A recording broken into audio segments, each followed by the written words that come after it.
The Cathedral Basilica of St. Louis is a large Romanesque Byzantine building located on Lindell Boulevard in the Central West End. Not only is it magnificent and enormous on the outside, the inside is exquisite. They broke ground in 1907 and finished the main building by 1914 when they first held Mass.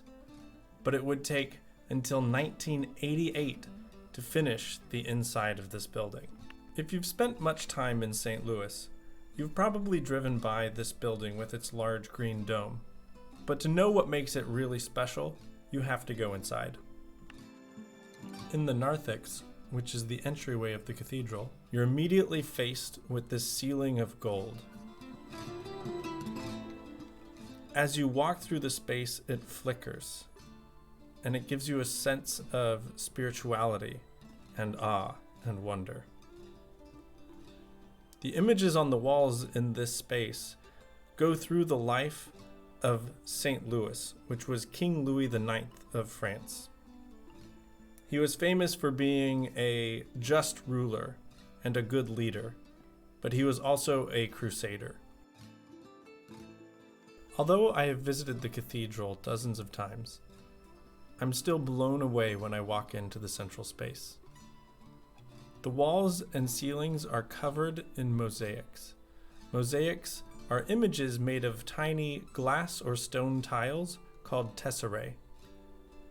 And this cathedral has over 40 million tesserae. At the center of the South Dome is the seal of the Archdiocese of St. Louis. And the panels surrounding it have gold backgrounds and images having to do with the history of the church in St. Louis. As we move forward into the transept under the central dome, we'll see some of the latest mosaics to be made. One of the Pentecost, and as we move our eyes across the ceiling, we'll see the central dome that has 4 images that deal with the mystery and the splendor of God. And these include Elijah and Ezekiel and the woman enthroned in the sun in the book of Revelation. As we move to the other side, we see the resurrection of Christ.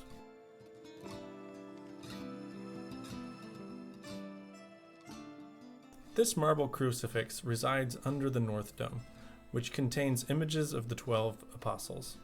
While most of the mosaics in the cathedral are Byzantine mosaics, which are made out of glass, 2 chapels have Italian mosaics, which are made out of colored marble. There's the Chapel of the Blessed Virgin, and also the All Saints Chapel.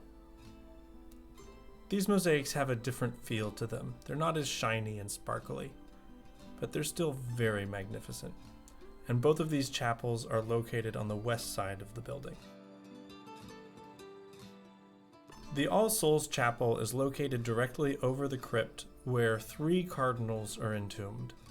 The dark black represents death, and the white represents life and resurrection. Their gallery, which are ceremonial hats, are located directly above their tombs. Finally, we have the Blessed Sacrament Chapel. This is my favorite space of any building in St. Louis.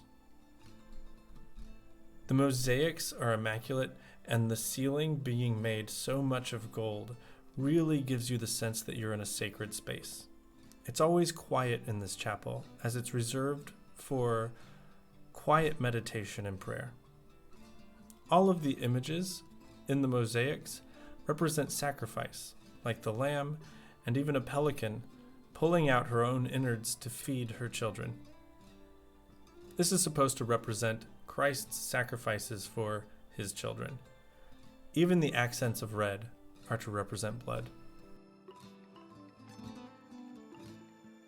2 winged angels kneel in prayer on either sides of the tabernacle, which holds the sacrament. All of the chapels are open on one side so that you can see into the main area of the cathedral. While the mosaics were completed over the course of more than 60 years, The motif of the vine shows up in all of the mosaics. This is a symbol for Christ, unifying everything.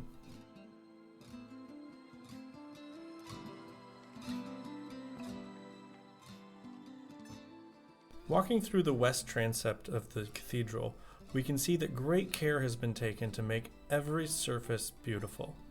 And there's such a great seamless transition between different colors and styles of stone. Here we have the Shrine of the Sacred Heart of Jesus. This was installed in 2007, and it was made to replace an earlier statue that used to reside in this space.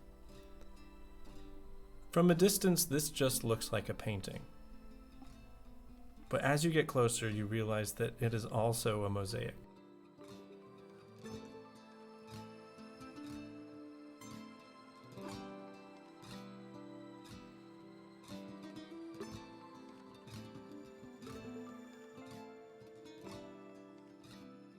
Everywhere you go, this cathedral gives you something different to look at.